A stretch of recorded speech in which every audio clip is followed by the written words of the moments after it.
During ancient times, when armies clashed on the battlefields, countless soldiers who were desperate to survive would employ different tactics in order to ensure they made it out alive. One such tactic was faking death.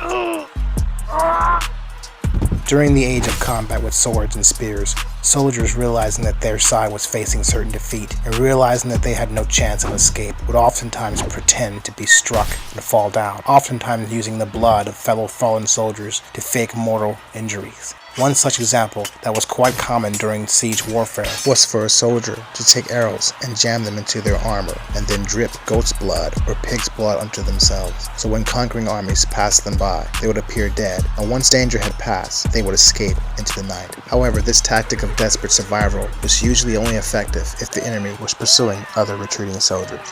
Faking one's death was not only used as a survival tactic, but also a way of war. Harold Hardrada, the Viking leader, once faked his death to gain access to a castle. His body was brought inside the walls, only for him to spring to life and attack his enemies, putting a major clapping on them. During the siege of Troy, the Greeks, being unable to conquer the city of Troy, would pretend that many of their men were dead or had left to sell back home, leaving the Trojan horse as a gift. The Trojans, feeling those good vibes, would believe that the horse was a parting ways gift and bring the massive structure inside their walls. However, the Greeks had played them the whole time. Using deception by hiding soldiers inside of the wooden horse, they would exit the wooden horse at night and attack the unsuspecting Trojans, completely curb-stomping them. This would lead to the fall of Troy. During World War II, in the Pacific Theater, Japanese soldiers who were facing the Americans would oftentimes pretend to be dead, and as unsuspecting Americans passed by, they would spring to life and knock them off. This would lead to barbaric retaliatory measures as American Marines would resort to shooting every Japanese fallen soldier to ensure they were eliminated. However, the main tactic of faking one's death in order to survive combat would be taken to a whole new level.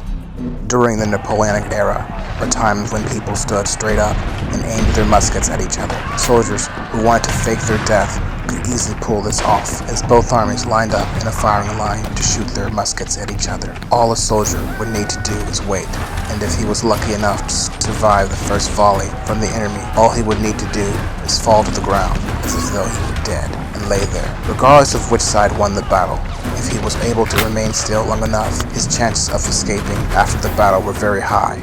Oftentimes, army medical personnel would be too busy tending to the wounded, and usually the act of cleaning up the fallen bodies and burying them was an activity that was done well after the battle was over. Oftentimes, days would go by before battlefields were cleaned up. It is estimated that during the Napoleonic Wars, hundreds if not thousands of soldiers on both sides would fake their deaths in order to escape. However, as times went on and commanding officers learned of these tactics, they would implement brutal and strict punishments for anyone faking death or being a coward.